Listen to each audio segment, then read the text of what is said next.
네, 반갑습니다. 네, 섹터 선별력 업계 넘버원, 네, 관점도 넘버원 채널 범주식의 최영범 대표입니다. 자, 구독이랑 좋아요 한 번씩, 네, 꼭 부탁드릴게요. 자, 어저께까지만 하더라도 우리가 이제 증시 파란불, 네, 파란불 일색이었죠. 그래서 좀 많이 좀 답답하신 분들이 있으셨을 것 같고, 근데 또 범주식 보신 분들 같은 경우에는 그렇게까지, 네, 그렇게까지 힘들진 않으셨다라는 점, 네, 저는 알고 있습니다. 그래서 제가 이제 범주식에 올려드리는 섹터 종목들 바로바로 갈 때도 있지만 항상 관점 자체는 선취 관점으로 나간다는 점, 네, 다시 한번 인지 부탁드리고요. 자, 그리고 이제 우리가 조정장이 나왔었고 어저께 미국 시장에서는 그죠? 비농업 고용 지표가 나오게 되었고 고용은 예상보다는 당연히 조금 더 올랐는데 그 이전에 이제 50만 건, 네, 이거보다는 30만 건으로 네, 발표가 되어서 거기에는 미치지 못해서 네, 턱없이 부족했다라는 점도 안도감을 들러왔고요. 그리고 이제 임금 상승률까지도 둔화가 이제 나와서 시장은 어느 정도 안도를 했는데 어떻게 이제 실리콘밸리 은행에 대한 그 파산 절차 그 부분 때문에 미국 증시가 좀 떨어졌죠. 그런데 결론적으로 우리가 전체적으로 놓고 봤을 때는 지금 우리가 임금 상승률 같은 경우도 그렇고 고용도 그렇고 물론 고용이 좀 단단하긴 하지만 실리콘밸리 은행이 파산을 맞게 된 게 우리 잠깐 한번 볼까요? 실리콘밸리 은행 관련해서 실리콘밸리 은행이 그렇게 된 게 지금 보시게 되면은 이게 결국에는 금리 인상 때문에 그러거든요. 금리 인상 때문에. 자, 실리콘밸리 은행 볼게요. 자, 미국 강력 긴축 여파로 인해서 뱅크런 사태. 네, 금리를 너무 올려버리게 되니까 지금 기준금리가 작년 연초 대비해서 지금 얼마나 올랐어요? 작년 1월, 2월 달에 0.25%였는데 지금 얼마예요? 4.5죠. 네, 굉장히 많이 올랐습니다. 정말 많이 올렸고 진짜 이 금리 때문에 너무 좀 힘든 게 아니냐 그런 말도 나왔었는데 연준은 그 속도를 멈추지 않겠다라는 그런 입장을 계속해서 고수해 왔는데 이제는 이제는 이 실리콘밸리의 사태 자체가 물론 그 한 기업에 국한되지만 실리콘밸리 말 그대로 네 거기는 실리콘밸리에 있는 기업들이 얼마나 네 유수의 기업들도 많고 많아요. 네 그래서 거래하는 기업들만 해도 지금 거의 네 그죠 우리가 다들 아는 기업들인데 은행 업무를 중단했다. 근데 그 근원적인 이유가 뭐다? 금리 때문에. 금리가 너무 올라갔고 채권 가격이 떨어지다 보니까 어떻게 돼요? 채권 가격이 떨어져? 그러면은 거기에 투자했던 채권에 투자했던 투자자들이 돈을 인출하기 시작하고 인출했다. 그런 소식이 들려오면서 너나 할 것 없이 계속해서 인출을 해요. 그죠? 계속해서 이제 은행에 있는데 계속 이제 인출로 빠져나가는 거예요. 네, 돈들이. 그래서 여기서 이렇게 꽉 채웠었던 그런 돈들이 이게 비어가게 되면서 점점점 비어지게 되죠.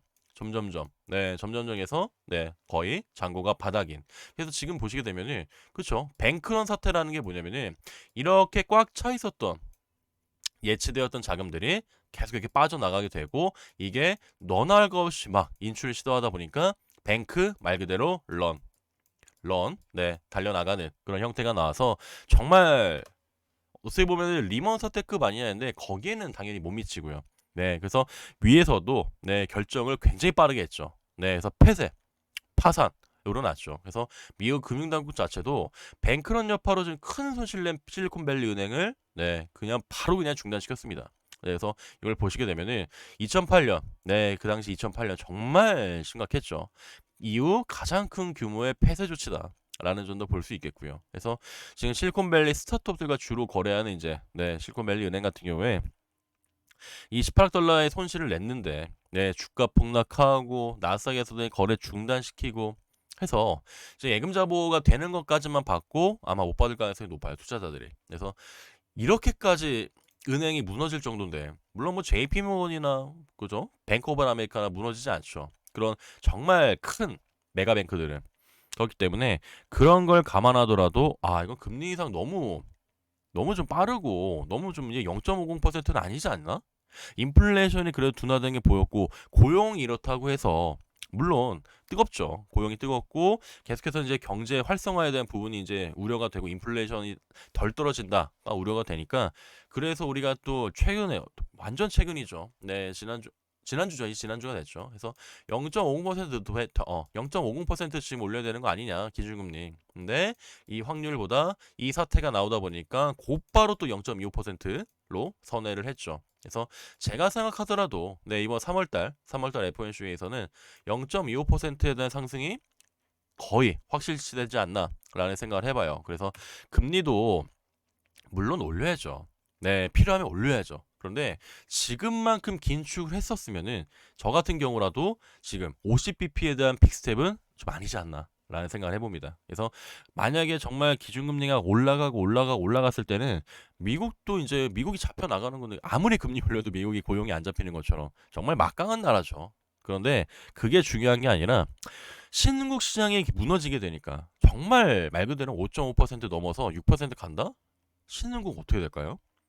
지금 뭐 은행이 무너지는데 신흥국들은 디폴트 나거나 진짜 국가 파산이 나올 수도 있어요. 그래서 그런 것들이 굉장히 위험하기 때문에 이제부터 연준은 아마 촉각을 세울 겁니다. 그래서 지금 미국 증시가 이런 식으로 빠졌어도 우리나라에 대한 다음 주 월화수목금 증시는 아주 이번 주만큼의 조정은 저는 제한될 것이다라는 점이 네, 생각이 됩니다. 그렇다면 최근까지 올랐었던 섹터고 다시 한번 또 추세를 전환했던 그런 섹터들이 이제 목요일 금요일자에 이제 장이 빠지다 보니까 또 단기적으로 눌렸는데 어찌됐든 간에 지금 기준봉을 잡고 거래량을 동반시킨 그런 섹터들을 또 봐야 된다 이거죠. 그리고 더 집중해다 이거죠. 자, 저는 그래서 오늘 바로 말씀드립니다. 자, 하기 앞서서 구독과 좋아요 부탁드릴게요. 자, 저는 이제 원전 다시 한번 또 말씀드리고자 합니다. 제가 또 원전을 자, 이제 두산 엘리베이터를 먼저 좀 설명을 드리고자 하는데 조금 이따 또 한번 말씀드릴게요. 이 원전을 제가 이제 여의도 클래스에서 제가 수요일 날 출연하잖아요. 머니투데이 방송에서 여의도 클래스에서 네, 수요일 날 G2 파워를 추천합니다. 네, 해서 G2 파워 치면 바로 나오고요. 네, 볼게요. 그죠? 이틀 전에 이제 제가 한 게 나오죠. 그래서 여기 네, 제가 이제 뭘 했냐면은 저는 G2 파워 했습니다. 네, G2 파워 말씀드렸었고 그 당시에 이제 말씀드릴 때 네, BHI, 한신기계, 우진 말씀드렸고요. 자, 이번에도 네, 관련된 종목들 한번 말씀드려 볼게요. 자, 첫 번째는 이제 오늘은 네, 지금 원전 관련 중에서 제가 좀 좋게 보고 있는 걸 몇 개 소개해 드리고요. 그리고 나서 네, 한 번 더 강조 드릴 종목 마지막에 말씀드릴게요. 자, 아무래도 네, SMR, 소형 모듈 원전이라던가 우리가 지금 원전이 추구하는 게 뭔지 아십니까?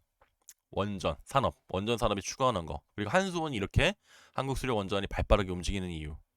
멈췄었던 산업이 다시 시작되니까 거기서 정말 재정비는 거의 한 6개월 정도 했던 것 같아요.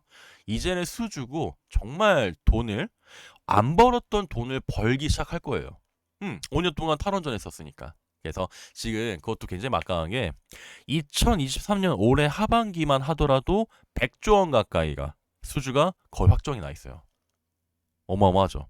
올해 말까지 100조 원이 그냥 수주가 확정이 돼 있는 거예요. 이 얼마나 네, 이 얼마나 정말 본격적으로 추진할 사업이에요. 우리나라에도 네, 수입으로서 굉장히 도움이 많이 될 겁니다. 그리고 2025년까지 또다시 100조 원이 추가가 될 텐데 확정이 되려는 것도 있고 논의되는 것만 100조예요. 논의되는 것만. 자, 추가적인 논의 당연히 될 것이다. 하면은 200조 넘고 300조, 400조. 네, 저는 가볍게 4, 500조 이상의 네, 산업성 캐파가 네, 수주까지도 저는 이제 바라보고요. 거기에 앞서서는 당연히 이제 미국 뉴스케일 파워랑 진작부터 네, 계속해서 이제 힘을 쓰고 있는 자, 기관이 지금 거의 끌어당기는 거 보이세요?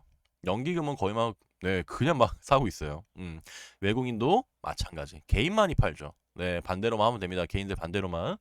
자, 그랬을 때 두산 에너빌리티 저는 정말 이제부터의 두산은 에너빌리티 이 당시에 이 두산 인프라코어 얼마나 주가 상승이 좋았어요. 그 당시에 정말 동학개미 운동이 일어났을 때 무섭게도 올랐습니다. 무섭게 올랐었고 근데 최근까지 원전이 그렇게까지 힘을 받지 못했었죠. 자, 저는 다시 시작이라고 생각이 됩니다. 자, 주봉도 보실게요. 월봉도 보세요. 자, 지금의 두산 에너빌리티라면은 저는 네, 매수 관점을 충분히 지금 가져가더라도 좋다라는 지금의 타점이 보여요. 자, 17,890원? 네. 18,000원 언더에서만 들어가도 완전 땡큐 자리. 자, 조금 더 지나가 보게 되면은 이거예요. 지금 굉장히 대규모로 꺾였죠, 여기서. 볼게요. 이 구간인데, 자, 이 구간이 언제다? 9월 달이다. 네, 충분히 이해할 수 있다. 자, 매물 정리 굉장히 가파르게 됐고, 반대 물량도 많이 나왔다고 생각이 돼요. 자, 그렇다면은 18,000원대에서 두산 엘리베이티, 내가 이 두산을 2만 원 이상으로만 내가 점 찍어서 본다, 목표를. 충분하죠. 네, 충분합니다. 그래서 저는 두산 에어빌리티를 네, 섹터 대장으로 생각을 하고 꼭 봐야 되는 종목 중에 하나다라는 말씀 드려볼게요. 자, 그리고 한신기계입니다. 네, 한신기계. 아이고, 한신공항이 아니라 한신기계. 한신기계고, 자, 3세대를 수놓았던 3세대 원전 대장주는 단연코 한신기계예요. 그래서 그리고 나서도 원전 관련주들이 왜 개미들한테 네, 버림을 받았는지 는 모르겠지만 그냥 이러니까 재미없으니까 개미들이 싫어했겠죠. 근데 개미들이 싫어할 때 물론 원전주들을 이렇게 먼저 잡을 이유는 없습니다. 네, 왜냐면은 확실한 거래량이 동반된 기준봉이 없었거든요. 그래서 자, 이제부터는 달라요. 이제부터는 다르고 지금 한수원이 원전 수주에 대한 부분, 폴란드, 튀르키예부터 시작해서 아랍에미리트, 이집트, 네, 체코, 중국, 미국, 사우디까지 붙죠. 네, 그런 걸 감안했을 때는 자, 수급이 이만큼까지 강했었던 섹터라면은, 그리고 그만큼까지 강했었던 종목이라면은 지금의 바닥을 네, 터닝을 하려는 그 자리 자체가 눈에 띄지 않지만 결국 이렇게 장대양봉이 뻗어야 우리가 그때 쳐다보기 때문에 그 직전에 보자 이거죠. 그 목전에. 그래서 저는 한신기까지 네, 포함해야 된다고 생각을 하고요. 자, 그리고 또 하나의 수급주 BHI입니다. 네, BHI고요. 자, BHI 같은 경우에도 봅시다. 자, 이 종목 같은 경우에도 한번 시세가 뚫리게 되니까 네, 이때 이제 당시에 주가가 5천 원대, 네, 5천 원 초반이었는데 5천 원 초반 주가가 11,000원까지 가서 2배 이상의 상승을 했어요. 단기간에. 네, 그래서 수급적으로는 BHI 같은 경우는 굉장히 좀 유명한 종목 중에 하나죠. 그래서 이 BHI 같은 경우에도 굉장히 좀 뭐랄까요?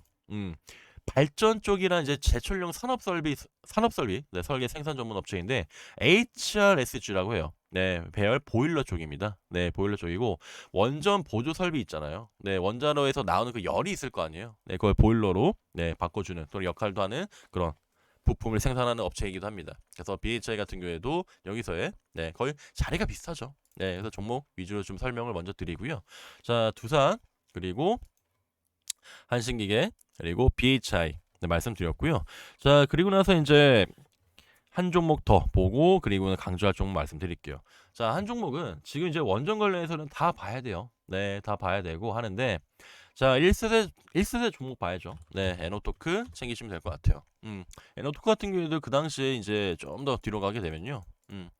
이게 시세를 터트린다? 그리고 이 섹터가 시세를 받는다고 했을 때는 여기 정말 한 번 시작하면 멈추지 않고 가거든요. 에너토크 같은 경우에. 특히나 또 기준봉 잡을 때 이렇게 상한가를 잡아요. 상한가, 상한가. 그죠? 기준을 잡을 때는 시세가 나왔을 때 이런 식으로 상한가 잡고 이때도 마찬가지예요. 상한가를 기준을 잡고 시작해요, 항상. 그래서 지금도 바닥 반등을 하고 있는데 어저께 하락은 다 아쉬웠거든요. 근데 어저께는 다 마찬가지인데 뭐. 그죠? 그래서 다시 한 번의 상한가가 나올 수 있는 네, 그런 또 충분한 종목 중에 하나니까 에너토크까지 네, 챙기시면 될 것 같아요. 자, 그리고 마지막 종목. 네. 마지막 종목 한 번 더 강조드립니다. 네, 방송 추천주였고요. 자, 마지막으로 구독과 좋아요 부탁드리도록 하겠습니다. 네, 마지막은 장식할 G2 파워입니다. 네, G2 파워고 저 G2 파워 지금 차트 왜 이래요? 예, 차트 왜 이러냐면은 이게 신규 상장을 언제 했냐면은 작년 4월에 했어요. 4월에 하고 아무 네, 아무 관심 못 받았거든요. 이 뭐야? 이런 종목이었는데 이 당시만 보더라도 그랬거든요. 네, 했는데 이게 갑작스럽게 뒤로 다시 가볼게요. 갑자기 막 상한가를 들어 올리거든요. 이렇게. 그리고 이때도 그렇고 왜냐면은 이제 무상증자 작년 증시가 너무 안 좋았는데 무상증자 이슈로 네, 무상증자가 뭐예요? 네, 그렇게까지 이제 호재가 아닌 네, 재료를 가지고 작년에 네, 테마를 가지고 왔었죠. 그리고 나서 이제 정말 저는 개인 투자자 물량들이 소화가 됐다고 생각이 돼요. 그래서 그런 부분들이 이렇게 이제 버티기 힘든 구간들이 있었겠죠, 개미들이. 네, 그래서 던졌다고 생각합니다. 마지막까지 던지는 게 저는 여기라고 생각이 되고요. 자, 그래서 여기서부터 이제는 네, 다시 한번 선을 그어 봅니다. 이 기점 자체가 3월 2일이에요. 신기하게도 네, 3일절 지나고 3월 2일 되자마자 잡기 시작했거든요.